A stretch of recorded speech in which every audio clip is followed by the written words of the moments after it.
ਸਲਾਮ ਆਦਾਬ ਤੇ ਸਤਿ ਸ਼੍ਰੀ ਅਕਾਲ। ਤੁਸੀਂ ਜੁੜੇ ਹੋਏ ਹੋ ਪੰਜਾਬੀ ਰੇਡੀਓ USA ਦੇ ਨਾਲ। ਪੰਜਾਬੀ ਰੇਡੀਓ USA ਦੇ ਨੈਸ਼ਨਲ ਅਤੇ ਇੰਟਰਨੈਸ਼ਨਲ ਨੈਟਵਰਕ ਦੇ ਨਾਲ ਫੇਸਬੁੱਕ, ਇੰਸਟਾਗ੍ਰਾਮ, YouTube ਅਤੇ TikTok ਤੇ ਜੁੜੇ ਹੋਏ ਸਾਰੇ ਸਰੋਤਿਆਂ ਨੂੰ ਪਿਆਰ ਭਰੀ ਸਤਿ ਸ਼੍ਰੀ ਅਕਾਲ। 20 ਅਗਸਤ 2025 ਦੇ ਅਪਡੇਟ ਪਾਕਿਸਤਾਨ ਦੇ ਨਾਲ ਮੈਂ ਹਾਂ ਆਪ ਸਭ ਦੇ ਨਾਲ ਮੌਜੂਦ ਪ੍ਰਵੀਨ ਮਸੂਦ ਤੇ ਮੇਰੇ ਨਾਲ ਸਾਥ ਦੇਣ ਲਈ ਮੌਜੂਦ ਨੇ ਮਸੂਦ ਮੱਲੀ ਜੀ। ਮਸੂਦ ਜੀ ਆਇਆਂ ਜੀ। ਬਹੁਤ ਧੰਨਵਾਦ ਤੁਹਾਡਾ ਪ੍ਰਵੀਨ ਜੀ, ਥੈਂਕ ਯੂ ਸੋ ਮਚ। ਸਭ ਸੁਣਨ ਵਾਲੇ, ਦੇਖਣ ਵਾਲੇ ਸਰੋਤਿਆਂ, ਦਰਸ਼ਕਾਂ ਦੀ ਸੇਵਾ 'ਚ ਮੇਰੇ ਵੱਲੋਂ ਅਦਬ ਭਰਿਆ ਦੋਵੇਂ ਹੱਥ ਜੋੜ ਕੇ ਸਲਾਮ ਆਦਾਬ ਔਰ ਸਤਿ ਸ਼੍ਰੀ ਅਕਾਲ ਹੈ ਜੀ ਆਇਆਂ ਨੂੰ ਕਹਿੰਦੇ ਆ। 20 ਅਗਸਤ 2025 ਅਮਰੀਕਾ 'ਚ ਔਰ ਪਾਕਿਸਤਾਨ 'ਚ 21 ਅਗਸਤ 2025 ਦਾ ਦਿਨ ਚੜ੍ਹ ਚੁੱਕਿਆ ਹੈ ਔਰ ਸਾਡੇ ਕੋਲ ਨੇ ਪਾਕਿਸਤਾਨ ਦੇ ਨਾਲ ਜੁੜੀਆਂ ਪਿਛਲੀਆਂ 24 ਘੰਟੇ ਦੀਆਂ ਵੱਡੀਆਂ ਖਬਰਾਂ ਜੋ ਕਿ ਤੁਹਾਡੇ ਵਾਸਤੇ, ਜਿੱਦਾਂ ਪ੍ਰਵੀਨ ਨੇ ਦੱਸਿਆ, ਪੰਜਾਬੀ ਰੇਡੀਓ USA ਦੇ ਨੈਸ਼ਨਲ ਇੰਟਰਨੈਸ਼ਨਲ ਰੇਡੀਓ ਨੈਟਵਰਕ ਦੇ ਨਾਲ ਸਾਡੇ ਡਿਜੀਟਲ ਔਰ ਸੋਸ਼ਲ ਮੀਡੀਆ ਪਲੇਟਫਾਰਮਸ ਤੇ ਵੀ ਬ੍ਰੌਡਕਾਸਟ ਕੀਤੀਆਂ ਜਾਂਦੀਆਂ। ਹਫ਼ਤੇ 'ਚ 5 ਦਿਨ ਖਬਰਾਂ ਅਸੀਂ ਤੁਹਾਡੇ ਲੈ ਕੇ ਆਉਂਦੇ ਮੰਡੇ ਟੂ ਫਰਾਈਡੇ। ਤੇ ਇਹਨਾਂ ਖਬਰਾਂ ਨੂੰ ਸਪਾਂਸਰ ਕਰਨਾ ਹੋਏ ਤੇ ਫਿਰ ਪ੍ਰਵੀਨ ਕੀ ਕਰਨਾ ਪਏਗਾ? ਉਹਦੇ ਵਾਸਤੇ ਸਾਡਾ ਨੰਬਰ ਡਾਇਲ ਕਰਨਾ ਪੜੇਗਾ ਜੀ 408-272-5200 ਯਾਨੀ ਕਿ 4082725200 ਜੀ। ਮਸੂਦ, ਪਹਿਲੀ ਖਬਰ ਵਾਲੇ ਬਾਅਦ ਨੇ ਪਾਕਿਸਤਾਨ, ਚੀਨ, ਅਫਗਾਨਿਸਤਾਨ ਵਿਚਕਾਰ ਅੱਧਗਰਦੀ ਨੂੰ ਮੁਕਾਉਣ ਵਾਸਤੇ ਏਕਾ ਹੋ ਗਿਆ ਹੈ ਤੇ CPEC ਮਨਸੂਬੇ ਦੇ ਵਿੱਚ ਅਫਗਾਨਿਸਤਾਨ ਨੂੰ ਵੀ ਸ਼ਾਮਿਲ ਕਰ ਲਿਆ ਗਿਆ। ਕੀ ਖਬਰਾਂ ਨੇ ਇਸ ਬਾਰੇ? ਜੀ, ਇਹ ਤਿੰਨੇ ਮੁਲਕਾਂ ਦੇ ਜਿਹੜੇ ਪ੍ਰਧਾਨ ਨੇ, ਪਾਕਿਸਤਾਨ ਦੇ deputy prime minister Ishaq Dar ਔਰ ਅਫਗਾਨ ਜ਼ਿੰਮੇਦਾਰ ਮੌਲਵੀ ਅਮੀਰ ਹੋਣੇ ਔਰ ਚਾਈਨੀਜ਼ ਜਿਹੜੇ ਫਾਰਨ ਮਿਨਿਸਟਰ ਨੇ, ਇਹ ਤਿੰਨਾਂ ਦਾ ਇਕੱਠ ਹੋਇਆ ਕਾਬਲ ਸ਼ਹਿਰ 'ਚ ਅਫਗਾਨਿਸਤਾਨ 'ਚ। ਉੱਥੇ ਅਤਗਰਦੀ ਦੇ ਮਾਮਲੇ ਦੇ ਉੱਤੇ ਗੱਲ ਹੋਈ ਹੈ ਔਰ ਗੱਲ ਇਹ ਹੋਈ ਹੈ ਕਿ ਤਿੰਨੇ ਮੁਲਕ ਰਲ ਕੇ ਅਤਗਰਦੀ ਹੈ ਜਿਹੜੀ ਇਹਨੂੰ ਡੱਕਣ ਵਾਸਤੇ ਆਪੋ ਆਪਣਾ ਯੋਗਦਾਨ ਜਿਹੜਾ ਉਹ ਪਾਉਣਗੇ, ਆਪਣਾ ਕਿਰਦਾਰ ਨਿਭਾਉਣਗੇ। ਹੁਣ ਤਿੰਨੇ ਰਲ ਕੇ ਜਿਹੜਾ ਉਹ ਇਹਨੂੰ ਡੱਕਣਗੇ, ਪਾਕਿਸਤਾਨ, ਚੀਨ ਔਰ ਅਫਗਾਨਿਸਤਾਨ। ਅੱਛਾ, ਇਸ ਤੋਂ ਬਾਅਦ ਪਾਕਿਸਤਾਨ ਔਰ ਚੀਨ ਦਾ ਗੇਮ ਚੇਂਜਰ ਮਨਸੂਬਾ ਸੀਗਾ ਜਿਹਨੂੰ CPEC ਕਿਹਾ ਜਾਂਦਾ ਹੈ, ਠੀਕ ਹੈ ਨਾ। ਹੁਣ ਸੁਣਿਆ ਕਿ ਇਸ ਮਨਸੂਬੇ ਨੂੰ ਕਾਬਲ ਤੱਕ ਪਹੁੰਚ ਦਿੱਤੀ ਜਾ ਰਹੀ ਹੈ। ਮੈਂ ਕਿ ਪਹਿਲਾਂ ਹੀ ਅਫਗਾਨ ਟ੍ਰੇਡ ਤੇ ਪਾਕਿਸਤਾਨ ਤੋਂ ਚੱਲ ਹੀ ਰਹੀ ਸੀਗੀ ਕਿ ਅਫਗਾਨਿਸਤਾਨ ਦੇ ਸ਼ਹਿਰ ਕਾਬਲ ਤੱਕ ਇਸੇ ਤਰ੍ਹਾਂ ਦੀ CPEC ਸੜਕ ਆ ਜਿਹੜੀ ਉਹ ਚਾਈਨਾ ਬਣਾਏਗਾ ਔਰ ਉਹਦੇ ਥਾਣੀ ਫਿਰ ਇਹ ਵਪਾਰਕ ਮਾਮਲੇ ਨੇ ਜਿਹੜੇ ਉਹ ਤੁਰਨਗੇ ਔਰ ਇਹਦਾ ਫਾਇਦਾ ਸਿੱਧਾ ਅਫਗਾਨਿਸਤਾਨ ਨੂੰ ਹੋਏਗਾ, ਜਿਹਨੂੰ ਰਾਹਦਾਰੀ ਤੇ ਕਈ ਪਹਾੜੀ ਔਖਲਾਂ ਨੇ ਜਿਹੜੀਆਂ ਉਹ ਚੱਲਣੀਆਂ ਪੈਂਦੀਆਂ। ਇੱਕ ਤੇ ਇਹ ਮਨਸੂਬਾ ਹੋਇਆ। ਇਸ ਤੋਂ ਬਾਅਦ Pakistani deputy prime minister Ishaq Dar ਔਰ ਅਫਗਾਨ ਜ਼ਿੰਮੇਦਾਰ ਮੌਲਵੀ ਅਮੀਰ ਹੋਣਾ ਦੀ ਵੱਖਰੀਆਂ ਵੀ ਗੱਲਬਾਤ ਹੋਈ ਹੈ, ਜਿਹਦੇ 'ਚ ਉਹਨਾਂ ਨੇ ਕਿਹਾ ਕਿ ਪਾਕਿਸਤਾਨ 'ਚ ਅਤਗਰਦੀ ਖਿਲਾਰਦੀ ਬਲੋਚ ਤਨਜ਼ੀਮ ਬਲੋਚ ਲਿਬਰੇਸ਼ਨ ਆਰਮੀ ਉਹਦੇ ਅਫਗਾਨਿਸਤਾਨ 'ਚ ਕੈਂਪ ਨੇ, ਇੱਥੇ ਉਹਨਾਂ ਨੂੰ ਟ੍ਰੇਨਿੰਗ ਦਿੱਤੀ ਜਾਂਦੀ ਹੈ, ਇਹਨਾਂ ਟਿਕਾਣਿਆਂ ਨੂੰ ਮੁਕਾਇਆ ਜਾਏ। ਤਹਿਰੀਕ ਤਾਲਿਬਾਨ ਪਾਕਿਸਤਾਨ ਪਾਬੰਦੀ ਲੱਗੀ ਤਨਜ਼ੀਮ ਪਾਕਿਸਤਾਨੀ ਫੋਰਸਿਸ ਔਰ ਆਮ ਲੋਕਾਂ ਦੇ ਉੱਤੇ ਹਮਲੇ ਖੂਨਗਰਦੀ ਦਾ ਹਿੱਸਾ ਹੈ। ਇਹਨਾਂ ਨੂੰ ਮੁਕਾਉਣ ਵਾਸਤੇ ਸੀਰੀਅਸ ਹੋ ਕੇ ਤੁਸੀਂ ਇਹ ਜਿਹੜਾ ਉਹ ਕੰਮ ਕਰੋ, ਉਹਦੇ ਵਾਸਤੇ ਜੋ ਸਾਡੀ ਸਾਂਝ ਹੈ ਅਸੀਂ ਜ਼ਰੂਰ ਨਿਭਾਵਾਂਗੇ। ਹੁਣ ਲੋੜ ਪੈ ਗਈ ਹੈ ਕਿ ਅਫਗਾਨਿਸਤਾਨ ਹੈ ਜਿਹੜਾ ਇਹਦੇ 'ਚ ਇਹ ਟਿਕਾਣੇ ਨੇ ਜਿਹੜੇ ਇਹ ਮੁਕਾਏ ਜਾਣ, ਕਿਉਂਕਿ ਇਹ ਵੀ ਪਾਕਿਸਤਾਨ ਦੇ ਹੱਕ ਦੇ ਵਿੱਚ ਬਿਹਤਰ ਹੈ। ਜੀ ਮਸੂਦ, ਅਗਲੀ ਖਬਰ ਲੈ ਬਾਅਦ ਨੇ ਪ੍ਰਾਈਮ ਮਿਨਿਸਟਰ ਸ਼ਹਿਬਾਜ਼ ਸ਼ਰੀਫ ਹੋਰਾਂ ਦਾ ਆਖਣਾ ਹੈ ਕਿ ਪਾਕਿਸਤਾਨ 'ਚ ਹੁਣ ਡਿਜੀਟਲ ID ਕਾਰਡ ਬਣਨਗੇ ਤੇ ਇਹਦੇ ਵਾਸਤੇ ਸਾਰੇ ਸੂਬਿਆਂ ਕੋਲੋਂ ਤਾਉਨ ਦੀ ਉਮੀਦ ਕੀਤੀ ਉਹਨਾਂ ਨੇ। ਜੀ, ਇਹ ਕਾਰਡ ਲਫ਼ਜ਼ ਲਾ ਦਵੋ, ਡਿਜੀਟਲ ID ਹੈ ਜਿਹੜੀ ਉਹ ਹੈ, ਪਰ ਇਹਦੇ 'ਚ ਉਹ ID ਕਾਰਡ ਜਿਹੜਾ ਉਹ ਬਿਲਕੁਲ ਆ ਜਾਂਦਾ ਹੈ। ਡਿਜੀਟਲਾਈਜੇਸ਼ਨ ਦੁਨੀਆ ਕਿੱਥੇ ਦੀ ਕਿੱਥੇ ਚਲੀ ਗਈ ਹੈ। ਤੁਸੀਂ ਪ੍ਰਵੀਨ ਜਾਣਦੇ ਜੇ ਅੰਦਰ ਬਾਹਰ ਸੁਪਰ ਸਟੋਰਸ ਦੇ ਉੱਤੇ ਸ਼ਾਪਿੰਗ ਕਰਨ ਵਾਸਤੇ ਬਾਕੀ ਕਿੰਨੀ ਕੁ ਨਗਦੀ ਹੈ ਜਿਹੜੀ ਉਹ ਉੱਥੇ ਤੁਹਾਨੂੰ ਦੇਣੀ ਪੈਂਦੀ ਹੈ ਜਾਂ ਕਿੱਦਾਂ ਉੱਥੇ ਪੇਮੈਂਟ ਕਰਦੇ ਜੀ ਤੁਸੀਂ? ਅੱਜ ਕੱਲ ਤੇ ਕਾਰਡ ਹੀ ਚੱਲਦੇ ਨੇ, ਕਾਰਡ ਹੀ ਚੱਲਦੇ ਨੇ। ਬਹੁਤ ਘੱਟ ਹੈ ਕਿ ਅਮਰੀਕਾ 'ਚ ਕਿਤੇ ਤੁਹਾਨੂੰ ਕੈਸ਼ ਕਰੰਸੀ ਹੈ ਜਿਹੜੀ ਉਹ ਦੇਣ ਦੀ ਲੋੜ ਪਵੇ।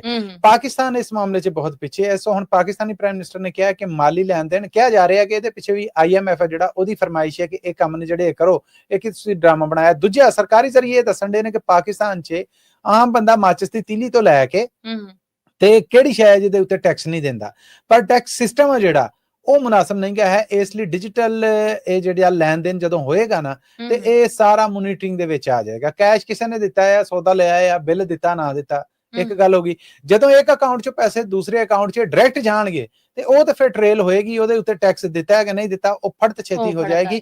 ਇਸ ਕਰਕੇ ਇਹਨੂੰ ਕੀਤਾ ਜਾ ਰਿਹਾ। ਇਹਦੇ ਵਿੱਚ ਬਕਾਇਦਾ ਜਿਹੜੇ ਸਰਕਾਰੀ ਤਸਦੀਕ ਆਈ ਹੈ, ਜਰਮਨ ਨਿਊਜ਼ ਏਜੰਸੀ ਹੈ, ਮੀਡੀਆ ਗਰੁੱਪ ਵੀ ਹੈ ਡੌਚੇ ਵੇਲੇ ਦੀ ਉਰਦੂ ਸਰਵਿਸ ਕਹਿੰਦੀ ਹੈ ਕਿ ਇਹਦੇ ਵਾਸਤੇ ਪਾਕਿਸਤਾਨੀ ਸ਼ਹਿਰੀਆਂ ਦਾ ਨੈਸ਼ਨਲ ID ਕਾਰਡ ਹੈ ਜਿਹੜਾ ਉਹ ਬਾਇਓਮੈਟ੍ਰਿਕ ਔਰ ਮੋਬਾਈਲ ਨੰਬਰ ਇਹਨਾਂ ਨੂੰ ਇੱਕੋ ਥਾਂ ਇੱਕਮਿਕ ਕਰਕੇ ਨਾ ਤੇ ਇਹ ਇੱਕ ਡਿਜੀਟਲ ID ਹੈ ਜਿਹੜੀ ਉਹ ਬਣਾਈ ਜਾਏਗੀ। ਪਾਕਿਸਤਾਨੀ ਪ੍ਰਾਈਮ ਮਿਨਿਸਟਰ ਨੇ ਸਾਰੇ ਸੂਬਿਆਂ ਨੂੰ ਕਿਹਾ ਆ ਕਿ ਇਸ ਮਾਮਲੇ 'ਚ ਫੈਡਰਲ ਸਰਕਾਰ ਹੈ ਜਿਹੜਾ ਉਹਦਾ ਹੱਥ ਵਧਾਵੇ ਔਰ ਹੱਥ ਵੰਡਾਉਣ ਦੇ ਨਾਲ ਇਸ ਕੰਮ ਨੂੰ ਸਿਰੇ ਚਾੜੇ ਤਾਂ ਜੇ ਕਰੰਸੀ ਲੈਸ ਜਾਂ ਡਿਜੀਟਲ ਲੈਣ ਦੇਣ ਜਿਹੜਾ ਉਹਦੇ 'ਚ ਵਾਅਦਾ ਕੀਤਾ ਜਾ ਸਕੇ। ਚਲੋ ਦੇਰ ਨਾਲ ਹੀ ਸਹੀ, ਪਰ ਚਲੋ ਹੋਸ਼ ਆ ਗਈ। ਸੁਦ, ਅਸੀਂ ਆਪਣੇ ਸਰੋਤਿਆਂ ਨੂੰ ਹੜ੍ਹ ਬਾਰੇ ਜਿਹੜੀ ਅਪਡੇਟ ਹੈਗੀ ਉਹ ਵੀ ਦੇਣੀ ਹੈਗੀ, ਉਹਦੇ ਬਾਰੇ ਕੋਈ ਜਾਣਕਾਰੀ ਦਿਓ। ਜੀ, ਹੜ੍ਹ ਵੱਲੋਂ ਮਾਮਲੇ ਮਾੜੇ ਨੇ। ਕੱਲ ਜਿੰਨਾ ਅਸੀਂ ਦੱਸਿਆ ਸੀਗਾ ਮੌਤਾਂ ਦੀ ਬਾਰ-ਬਾਰ ਗਿਣਤੀ ਦੱਸਦੇ ਸਾਨੂੰ ਵੀ ਦੁੱਖ ਹੁੰਦਾ ਹੈ, ਪਰ ਪਿਛਲੇ 24 ਘੰਟਿਆਂ 'ਚ 20 ਮੌਤਾਂ ਹੋਰ ਵੱਧ ਗਈਆਂ।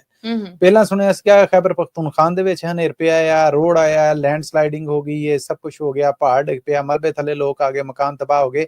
ਹੁਣ ਗਿਲਗਿਤ ਬਲਤਿਸਤਾਨ ਆ ਜਿਹੜਾ, ਉੱਥੇ ਵੀ ਮਾਮਲਾ ਖਰਾਬ ਹੋ ਗਿਆ, ਯਾਨੀ ਪਹਾੜਾਂ ਦੀਆਂ ਉਹ ਉਚਾਈਆਂ ਜਿੱਥੋਂ ਬਰਫ਼ ਖੁਰਦੀ ਦਰਿਆਵਾਂ 'ਚ ਹੁੰਦੀ, ਉੱਥੇ ਵੀ ਹੜ੍ਹ ਔਰ ਲੈਂਡ ਸਲਾਈਡਿੰਗ ਹੈ ਜਿਹੜੀ ਉਹ ਸ਼ੁਰੂ ਹੋ ਗਈ ਹੈ। ਕਰਾਚੀ ਸ਼ਹਿਰ ਦਾ ਕੱਲ ਹੀ ਅਸੀਂ ਦੱਸਦਾ ਸੀਗਾ 4-4 ਫੁੱਟ ਪਾਣੀ ਖਲੋ ਗਿਆ, ਡੁੱਬੇ ਨੇ ਔਰ ਤੈਰਦੇ ਹੋਏ ਆਪਣਾ ਕੀਮਤੀ ਸਮਾਨ ਹੈ ਜਿਹੜਾ ਸਿਰਾਂ ਤੇ ਚੁੱਕ ਕੇ ਕੱਢਣ ਦੀ ਕੋਸ਼ਿਸ਼ ਕਰ ਰਹੇ ਆ। ਸੋ 20 ਹਲਾਕਤਾਂ ਨੇ ਜਿਹੜੀਆਂ ਵਧੀਆਂ, ਜਦਕਿ ਜਿਹੜੀਆਂ ਤਨਜ਼ੀਮਾਂ ਸਮਾਜ ਸੇਵਾ ਕਰਨ ਡਈਆਂ ਨੇ, ਲੋਕਾਂ ਦੀ ਭਲਾਈ ਦੇ ਵਾਸਤੇ ਅੱਗੇ ਨੇ, ਉਹ ਕਹਿਣ ਡੀਆਂ ਅਸਲ ਮਸਲਾ ਮਰ ਗਏ ਔਰ ਰੁੜ ਗਏ ਔਰ ਉਸ ਤੋਂ ਬਾਅਦ ਫੱਟਰ ਹੋਏ ਲੋਕਾਂ ਦਾ ਨਹੀਂ। ਅਸਲ ਮਸਲਾ ਇਹ ਹੈ ਕਿ ਏਡੇ ਖਰਾਬ ਮੌਸਮ 'ਚ ਇਹ ਜਿਹੜਾ ਪੂਰਾ ਪਹਾੜ ਆਣ ਡਿੱਗਾ ਮਕਾਨਾਂ ਦੇ ਥੱਲੇ, ਉਹਦੇ ਥੱਲੇ ਜੇ ਕੋਈ ਜੀਂਦਾ ਹੈ ਤੇ ਉਹਨੂੰ ਕੱਢਣਾ, ਕਿਉਂਕਿ ਜੇ ਇਹ ਪਰਾਂ ਮਲਬਾ ਨਹੀਂ ਕਰਦੇ ਤੁਸੀਂ ਤੇ ਜਿਹਦੇ ਜੀਂਦੇ ਬਚਣ ਦਾ ਚਾਂਸ ਹੈ ਉਹ ਵੀ ਮੁੱਕ ਜਾਣਾ ਆ। ਸੋ ਔਖਲਾਂ ਜਿਹੜੀਆਂ ਇਮਦਾਦੀ ਕੰਮਾਂ 'ਚ ਵੀ ਆ ਰਹੀਆਂ, ਇਹੋ ਹੀ ਅਪਡੇਟ ਆ। ਔਰ ਹਜੇ 20 ਅਗਸਤ ਤੋਂ ਯਾਨੀ ਕੱਲ ਤੋਂ ਗੁਜ਼ਰਿਆ ਹੋਇਆ ਕੱਲ ਜਿਹੜਾ ਪਾਕਿਸਤਾਨ 'ਚ, ਅੱਜ ਉੱਥੇ 21 ਹੋ ਗਈ, ਇਹਦੇ 'ਚ ਸੌਣ ਭਾਦਰੋਂ ਦੀਆਂ ਬਾਰਿਸ਼ਾਂ ਦਾ ਇੱਕ ਨਵਾਂ ਹਾੜਾ ਜਿਹੜਾ, ਇੱਕ ਨਵਾਂ ਜ਼ੋਰ ਆ ਜਿਹੜਾ ਉਹ ਪਾਕਿਸਤਾਨ 'ਚ ਆ ਗਿਆ। ਨੈਸ਼ਨਲ ਡਿਜ਼ਾਸਟਰ ਮੈਨੇਜਮੈਂਟ ਅਥਾਰਟੀ ਦਾ ਇਹ ਦਾਅਵਾ ਹੈ ਕਿ ਜੀ ਅਸੀਂ ਹਾਲਾਤਾਂ ਨਾਲ ਨਿਬੜਨ ਲਈ ਤਿਆਰ ਹਾਂ। ਜੇ ਨਿਬੜੇ ਹੁੰਦੇ ਤੇ ਇਹ ਹਾਲਾਤਾਂ ਨੇ ਜਿਹੜੀਆਂ ਇਹ ਸੈਂਕੜਿਆਂ 'ਚ ਹੁੰਦੀਆਂ ਜੀ। ਤੇ ਮਸੂਦ, ਇੱਕ ਅੰਦਰ ਖਾਤੇ ਦੀ ਖਬਰ ਸਾਹਮਣੇ ਆਈ ਜੇ, ਸੁਣਿਆ ਹੈ ਕਿ ਪਾਕਿਸਤਾਨ 'ਚ 12 ਨਵੇਂ ਸੂਬੇ ਬਣਨ ਜਾ ਰਹੇ ਨੇ। ਗੱਲ ਪੰਜਾਬ ਤੋਂ ਅੱਗੇ ਨਿਕਲ ਗਈ ਜੇ ਜੀ। ਪੰਜਾਬ ਦੀ ਵੰਡ ਜਿਹੜੀ ਉਹਦੇ ਚਰਚੇ ਤੇ ਅਸੀਂ ਸੁਣਦੇ ਹੀ ਰਹਿੰਦੇ ਸਾਂ ਔਰ ਦੁੱਖ ਵੀ ਹੁੰਦਾ ਸੀਗਾ, ਪਰ ਹੁਣ ਸੁਣਿਆ ਹੈ ਕਿ ਅੰਦਰ ਖਾਤੇ 'ਚ ਨੈਸ਼ਨਲ ਅਸੈਂਬਲੀ ਦੇ ਅੰਦਰ ਸਾਰੀਆਂ ਸਿਆਸੀ ਪਾਰਟੀਆਂ ਨੇ ਰਲ ਮਿਲ ਕੇ ਬੈਠ ਕੇ ਇਹ ਆਖਿਆ ਹੈ ਕਿ ਜੀ ਇਸ ਤਰ੍ਹਾਂ ਕਰਨੇ ਆ ਕਿ ਇਹ ਸਿਰਫ ਪੰਜਾਬ ਨਹੀਂ, ਬਾਕੀ ਸੂਬੇ ਨੇ ਜਿਹੜੇ ਉਹਨਾਂ ਦੇ ਵੀ ਟੋਟੇ ਕਰਨੇ ਆ। ਵਜ੍ਹਾ ਇਹਦੀ ਕੀ ਦੱਸੀ ਜਾ ਰਹੀ ਹੈ? ਵੇਖੋ ਜੀ, ਫੈਡਰਲ ਸਰਕਾਰ ਤੇ ਫੰਡ ਦਿੰਦੀ ਹੈ, ਕੋਈ ਨਾ ਸੂਬਿਆਂ ਤੇ ਲੱਗਦੇ ਨਹੀਂ, ਫਿਰ ਉਹ ਸਰਕਾਰ ਦੇ ਨਾਲ ਨਫ਼ਰਤ ਕਰਦੇ ਨੇ।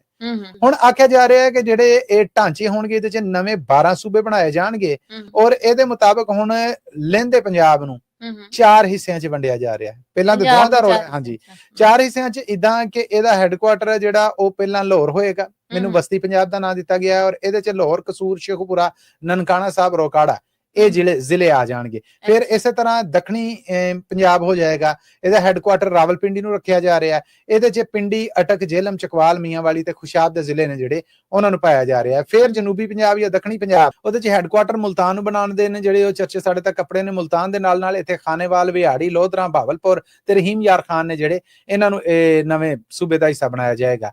ਫਿਰ ਲਹਿੰਦੇ ਪਾਸੇ ਦਾ ਪੰਜਾਬ, ਇਹਦਾ ਹੈੱਡਕੁਆਟਰ ਜਿਹੜਾ ਉਹ ਲੈਲਪੁਰ, ਫੈਸਲਾਬਾਦ ਨੂੰ ਬਣਾਉਣ ਦੀਆਂ ਅਫਵਾਹਾਂ ਨੇ।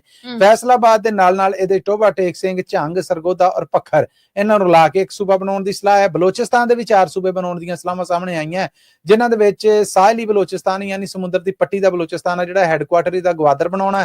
ਗਵਾਦਰ ਦੇ ਨਾਲ ਕੇਚ, ਪਸਨੀ, ਓਮਾੜਾ ਤੇ ਲਸਬੇਲਾ ਇਹ ਲਾ ਕੇ ਇੱਕ ਸੂਬਾ ਬਣੇਗਾ। ਇਸ ਤਰ੍ਹਾਂ ਹੀ ਵਸਤੀ ਯਾਨੀ ਸੈਂਟਰਲ ਬਲੋਚਿਸਤਾਨ, ਇਹਦਾ ਹੈੱਡਕੁਆਟਰ ਕਹਿੰਦੇ ਨੇ ਕਿ ਖੁਜ਼ਦਾਰ ਨੂੰ ਬਣਾਇਆ ਜਾਏਗਾ। ਇਹਦੇ ਵਿੱਚ ਖੁਜ਼ਦਾਰ, ਕਲਾਤ, ਮਸਤੂੰਗ, ਅਵਰਾਨ, ਸੁਰਾਬ ਇਹ ਨੇ ਜਿਹੜੇ ਇਹ ਜ਼ਿਲ੍ਹੇ ਹੋਣਗੇ। ਫਿਰ ਆਪਣਾ ਪਹਾੜੀ ਬਲੋਚਿਸਤਾਨ, ਪਹਾੜੀ ਪਾਸੇ ਦਾ, ਇਹਦਾ ਹੈੱਡਕੁਆਟਰ ਕੋਇਟਾ ਨੂੰ ਬਣਾਉਣਾ ਚਾਹੁੰਦੇ ਨੇ। ਜ਼ਿਆਰਤ, ਪਸ਼ੀਨ, ਕਿਲਾ ਅਬਦੁੱਲਾ ਤੇ ਚਮਨ ਇਹ ਜ਼ਿਲ੍ਹੇ ਇਹਦੇ ਵਿੱਚ ਆਉਣਗੇ। ਤੇ ਫਿਰ ਕਹਿ ਲਵੋ ਕਿ ਚੜ੍ਹਦਾ ਬਲੋਚਿਸਤਾਨ, ਇਹਦੇ ਵਿੱਚ ਡੇਰਾ ਮੁਰਾਦ ਜਮਾਲੀ ਹੈ ਜਿਹੜਾ ਇਹਨੂੰ ਹੈੱਡਕੁਆਟਰ ਬਣਾਉਣ ਦੀਆਂ ਖਬਰਾਂ ਨੇ। ਨਸੀਰਾਬਾਦ, ਝਲਮਕਸੀ, ਖੱਚੀ, ਸੱਬੀ ਔਰ ਡੇਰਾ ਬੁਗਤੀ ਇਹ ਇਹਦਾ ਹਿੱਸਾ ਹੋਣਗੇ। ਖੈਬਰ ਪਖਤੂਨਖਵਾ ਦੇ 2 ਸੂਬੇ ਬਣਾਉਣ ਦੀਆਂ ਸਲਾਹਾਂ ਨੇ, ਜਿਨ੍ਹਾਂ ਵਿੱਚ ਆਖਿਆ ਜਾ ਰਿਹਾ ਕਿ ਪਸ਼ਾਵਰ ਨੂੰ ਹੈੱਡਕੁਆਟਰ ਬਣਾ ਕੇ ਮਰਦਾਨ, ਸੁਆਬੀ, ਨੁਚਹਿਰਾ, ਸ਼ਾਰ ਸੱਦਾ ਤੇ ਬੁਨੀਰ ਇਹਦਾ ਹਿੱਸਾ ਬਣਾ ਦਿੱਤੇ ਜਾਣ। ਫਿਰ ਇਸੇ ਤਰ੍ਹਾਂ ਦੱਖਣੀ ਖੈਬਰ ਆ ਜਿਹੜਾ ਉਹ ਬਣਾਇਆ ਜਾਏ, ਜਿਹਦਾ ਹੈੱਡਕੁਆਟਰ ਡੇਰਾ ਇਸਮਾਈਲ ਖਾਨ ਨੂੰ ਬਣਾ ਕੇ ਇਹਦੇ 'ਚ ਟਾਂਕ, ਕੋਹਾਟ, ਹੰਗੂ, ਕਰਕ ਔਰ ਬੰਨੂ ਇਹਨਾਂ ਨੂੰ ਸੂਬੇ ਦਾ ਹਿੱਸਾ ਬਣਾ ਦਿੱਤਾ ਜਾਏ। ਫਿਰ ਸਿੰਧ ਦੇ ਵੀ 2 ਸੂਬੇ ਬਣਾਉਣ ਦੀ ਸਲਾਹ ਹੈ। ਇਹਨਾਂ ਦੇ ਵਿੱਚੋਂ ਹੈੱਡਕੁਆਟਰ ਕਰਾਚੀ ਬਣਾ ਕੇ ਸਿੰਧ ਸ਼ਹਿਰੀ, ਕਰਾਚੀ ਦੇ ਜ਼ਿਲ੍ਹੇ ਨੇ ਉਹ ਸਾਰੇ, ਔਰ ਹੈਦਰਾਬਾਦ ਇਹ ਰਲਾ ਕੇ ਇੱਕ ਸੂਬਾ ਬਣਾ ਦਿੱਤਾ ਜਾਏ। ਔਰ ਫਿਰ ਇਸ ਤੋਂ ਬਾਅਦ ਕਰਾਚੀ ਦਈ, ਇਹਦੇ ਵਿੱਚ ਸੱਖਰ ਨੂੰ ਹੈੱਡਕੁਆਟਰ ਬਣਾ ਕੇ ਸੱਖਰ, ਲਾੜਕਾਨਾ, ਖੈਰਪੁਰ, ਸ਼ਿਕਾਰਪੁਰ, ਨਵਾਬਸ਼ਾਹ, ਦਾਦੂ, ਮੀਰਪੁਰ ਖਾਸ ਇਹਨਾਂ ਨੂੰ ਲਾ ਕੇ ਸੂਬੇ ਬਣਾ ਦਿੱਤਾ ਜਾਏ। ਜ਼ਾਹਰਾ ਗੈਰ ਐਲਾਨੀਆ ਮਾਰਚਲ ਆਇਆ, ਉਹਦੇ ਵਿੱਚ ਕੋਈ ਵੀ ਕੰਮ ਹੋ ਸਕਦਾ। ਸੋ ਇਹ ਖਬਰ ਤੁਹਾਡੀ ਹੈ ਜਿਹੜੀ ਪੱਕੀ ਹੈ, ਅਜੇ ਬਾਹਰ ਨਹੀਂ ਨਿਕਲਣ ਦਿੱਤੀ ਜਾ ਰਹੀ ਕਿ ਜਿਹੜੇ ਕੌਮ ਪ੍ਰਸਤ ਹੈ ਨੇ ਲੋਕ, ਉਹਨਾਂ ਨੂੰ ਕਿਸੇ ਸੂਰਤ ਭਾਵੇਂ ਸਿੰਧੀ ਨੇ, ਬਲੋਚੀ ਨੇ, ਬਰਾਵੀ ਨੇ, ਪੰਜਾਬੀ ਨੇ, ਸਰਾਇਕੀ ਨੇ ਜਾਂ ਕੋਈ ਵੀ ਨੇ, ਉਹਨਾਂ ਨੂੰ ਇਹ ਕੰਮ ਕਬੂਲ ਹੋਏਗਾ ਨਹੀਂ। ਪਰ ਇੱਕ ਹੱਥ ਤਾੜੀ ਵੀ ਵਜਾਉਣ ਡਿਆ ਕਿ ਠੀਕ ਹੈ, ਨਿੱਕੇ ਨਿੱਕੇ ਸੂਬੇ ਬਣ ਜਾਣਗੇ, ਸਾਨੂੰ ਵੀ ਚੌਧਰ ਲੱਭ ਜਾਏਗੀ, ਉਹ ਜਿਹੜੇ ਚੌਧਰ ਦੇ ਤਰਸੇ ਨੇ ਉਹਨਾਂ ਨੂੰ ਵੀ ਕੁਛ ਨਾ ਕੁਛ ਲੱਭ ਜੂ ਜੀ। ਮਸੂਦ, ਮੈਂ ਖਬਰ ਇਹ ਪੁੱਛਣਾ ਚਾਹ ਰਹੀ ਸੀ, ਪਾਕਿਸਤਾਨੀ ਸਰਕਾਰ ਨੇ ਦਈਅਤ ਦੀ ਰਕਮ 'ਚ ਵਾਅਦਾ ਕਰ ਦਿੱਤਾ ਹੈ ਜੀ। ਕਾਨੂੰਨ ਦੇ ਵਿੱਚ ਬਦਲਾਅ ਕੀਤਾ ਗਿਆ ਕਿਉਂਕਿ ਜਿਹੜਾ ਹੈ ਤੁਹਾਡਾ ਦੀਅਤ ਦੀ ਰਕਮ, ਦੀਅਤ ਤੋਂ ਮੁਰਾਦ ਪਹਿਲੇ ਤਾਂ ਮੈਂ ਆਪਣੇ ਸੁਣਨ ਔਰ ਦੇਖਣ ਵਾਲਿਆਂ ਨੂੰ ਦੱਸਦਾ ਕਿ ਮੁਸਲਮਾਨ ਧਰਮ ਦੇ ਵਿੱਚ ਜਦੋਂ ਕਿਸੇ ਬੰਦੇ ਦਾ ਕਤਲ ਹੋ ਜਾਂਦਾ ਹੈ ਤੇ ਉਹਦੇ ਜਿਹੜੇ ਵਾਲੀ ਵਾਰਸ ਨੇ, ਉਹ ਮੁਜਰਮ ਜਿਹਨੇ ਕਤਲ ਕੀਤਾ ਉਹਦੇ ਤੇ ਕਤਲ ਸਾਬਤ ਹੋ ਗਿਆ, ਉਹਨੂੰ ਸਜ਼ਾਏ ਮੌਤ ਹੋ ਗਈ, ਉਹਨੂੰ ਫਾਹ ਤੋਂ ਚੜਨ ਤੋਂ ਪਹਿਲਾਂ ਤੱਕ ਮਾਫ ਕਰ ਸਕਦੇ ਨੇ। ਮਾਫ ਕਰਨ ਦੀਆਂ ਕਈ ਸੂਰਤਾਂ ਨੇ। ਇੱਕ ਤੇ ਹੈ ਕਿ ਦਈਅਤ ਤੋਂ ਮੁਰਾਦ ਹੈ ਇੱਕ ਰਕਮ ਜਿਹੜੀ ਮਿੱਥ ਦਿੱਤੀ ਗਈ। ਇਹ ਰਕਮ ਹੈ ਜਿਹੜੀ ਇਹ 30,630 ਗ੍ਰਾਮ ਚਾਂਦੀ ਦੇ ਬਰਾਬਰ ਹੁੰਦੀ ਹੈ। ਠੀਕ ਹੈ। ਯਾਨੀ ਅੱਜ ਚਾਂਦੀ ਦਾ ਜਿਹੜਾ ਮੁੱਲ ਹੈ ਉਹਦੇ ਮੁਤਾਬਕ 30,630 ਗ੍ਰਾਮ ਚਾਂਦੀ ਦਾ ਜਿਹੜਾ ਮੁੱਲ ਬਣਦਾ, ਇਹ ਸਰਕਾਰੀ ਦਈਅਤ ਦੀ ਰਕਮ ਹੈ ਜਿਹੜੀ ਇਹ ਹੈ। ਜਿਨ੍ਹਾਂ ਦਾ ਕਤਲ ਹੋਇਆ ਆ ਉਹ ਜੇ ਮਾਫ ਕਰਨ ਦੇ ਬਦਲੇ ਇਸ ਤੋਂ ਦੂਣੀ ਤੀਣੀ ਰਕਮ ਮੰਗ ਲੈਂਦੇ ਨੇ ਨਾ, ਧਰਮ ਨੇ ਇਹ ਇਖਤਿਆਰ ਦਿੱਤਾ ਹੈ। ਸੋ ਉਹ ਰਕਮ ਆ ਜਿਹੜੀ ਉਹ ਪਿਛਲੇ ਸਾਲ ਤੱਕ ਜਿੰਨੀ ਸੀਗੀ ਉਹਦੇ ਵਿੱਚ ਹੁਣ ਵਾਅਦਾ ਕੀਤਾ ਗਿਆ ਹੈ, ਔਰ ਵਾਅਦਾ ਕਰਨ ਤੋਂ ਬਾਅਦ ਇਹ ਰਕਮ ਰਾਈਟ ਨੂੰ 17 ਲੱਖ ਰੁਪਈਆ ਜਿਹੜਾ ਇਹਦੇ 'ਚ ਵਾਅਦਾ ਹੋਇਆ, ਜਿਹਦੇ ਤੋਂ ਬਾਅਦ ਇਹ 81 ਲੱਖ ਤੋਂ ਵੱਧ ਕੇ ਹੁਣ 98 ਲੱਖ ਰੁਪਈਆ ਜਿਹੜੀ ਹੋ ਗਈ, ਲਗਭਗ 1 ਕਰੋੜ ਰੁਪਈਆ ਹੋ ਗਈ ਹੈ। ਇਹਦਾ ਬਕਾਇਦਾ ਐਲਾਨ ਹੈ ਜਿਹੜਾ ਪਾਕਿਸਤਾਨ ਦੀ ਖਜ਼ਾਨੇ ਦੀ ਜਿਹੜੀ ਮਿਨਿਸਟਰੀ ਹੈ ਉਹਦੇ ਵੱਲੋਂ ਕਰ ਦਿੱਤਾ ਗਿਆ ਆ। ਸੋ ਇਹਦੇ ਬਦਲੇ ਅਦਾਲਤ 'ਚ ਸਿਰਫ ਇੰਨਾ ਦੇਣਾ ਹੁੰਦਾ ਆ ਬਿਆਨ ਕਿ ਅਸੀਂ ਰੱਬ ਵਾਸਤੇ ਇਸ ਬੰਦੇ ਨੂੰ ਕਤਲ ਮਾਫ ਕੀਤਾ, ਪਰ ਬਿਹਾਈਂਡ ਦੀ ਸੀਨ ਲੈਣ ਦੇਣਾ ਜਿਹੜਾ ਹੁੰਦਾ ਆ, ਜਿਹਨੂੰ ਧਰਮ ਵੀ ਇਜਾਜ਼ਤ ਦਿੰਦਾ ਆ, ਔਰ ਜਿਨ੍ਹਾਂ ਨੇ ਹੁਣ ਇੱਕ ਬੰਦਾ ਮਾਰ ਕੇ ਆਪਣਾ ਬਚਾਉਣਾ ਹੋਵੇ ਉਹ ਵੀ ਫਿਰ ਲੈਣ ਦੇਣ ਕਰ ਲੈਂਦੇ। ਸੋ ਇਹ ਮਾਮਲੇ ਨੇ ਜਿਹੜੇ ਇਹ ਹੁਣ ਬਣੇ ਆ, ਇਹਦੇ 'ਚ ਰਕਮ 'ਚ 17 ਲੱਖ ਰੁਪਈਆ ਇਸ ਸਾਲ ਵਾਅਦਾ ਕਰ ਦਿੱਤਾ ਹੈ, ਜਿਹੜਾ ਪਿਛਲੇ ਸਾਲ ਨਾਲੋਂ ਅੱਜ। ਮਸੂਦ, ਇਹਦੇ ਨਾਲ ਹੀ ਅਸੀਂ ਆਪਣੇ ਸਰੋਤਿਆਂ ਕੋਲ ਲੈਣੀ ਇਜਾਜ਼ਤ। ਪੰਜਾਬੀ ਰੇਡੀਓ ਯੂਐਸਏ ਦੇ ਜਿਹੜੇ ਵੀ ਨੈਸ਼ਨਲ ਨੈਟਵਰਕ, ਇੰਟਰਨੈਸ਼ਨਲ ਨੈਟਵਰਕ ਨੇ ਸਾਡੇ ਡਿਜੀਟਲ ਪਲੇਟਫਾਰਮਸ ਨੇ, ਉਹਨਾਂ ਨੂੰ ਜੁਆਇਨ ਕਰੋ, ਸਬਸਕ੍ਰਾਈਬ ਕਰੋ, ਘੰਟੀ ਦਾ ਬਟਨ ਦਬਾਓ ਤਾਂ ਜੋ ਤੁਹਾਡੇ ਤੱਕ ਤਾਜ਼ਾ ਬਤਾਜ਼ਾ ਅਪਡੇਟਸ ਪਹੁੰਚਦੀਆਂ ਰਹਿਣ। ਖਬਰਾਂ ਹਫ਼ਤੇ 'ਚ 5 ਦਿਨ ਮੰਡੇ ਟੂ ਫਰਾਈਡੇ ਤੁਹਾਡੇ ਲਈ ਪੇਸ਼ ਕੀਤੀਆਂ ਜਾਂਦੀਆਂ ਨੇ। ਖਬਰਾਂ ਸਪਾਂਸਰ ਕਰਨਾ ਹੋਏ ਤੇ ਸਾਡਾ ਟੈਲੀਫੋਨ ਨੰਬਰ 4082725200 4082725200 ਹੈ। ਇਹਦੇ ਨਾਲ ਹੀ ਸਾਨੂੰ ਦਿਓ ਇਜਾਜ਼ਤ। ਮੈਨੂੰ ਪ੍ਰਵੀਨ ਮਸੂਦ ਤੇ ਮੇਰੇ ਨਾਲ ਮਸੂਦ ਮਲਿਕ ਜੀ, ਔਰ ਫਿਰ ਮਿਲਾਂਗੇ ਜੀ ਆਉਂਦੇ ਅਪਡੇਟ ਪਾਕਿਸਤਾਨ ਤੱਕ ਲਈ। ਤੁਹਾਡਾ ਮੇਰਾ ਸਾਡਾ ਸਾਰਿਆਂ ਦਾ ਰੱਬ ਰਾਖਾ।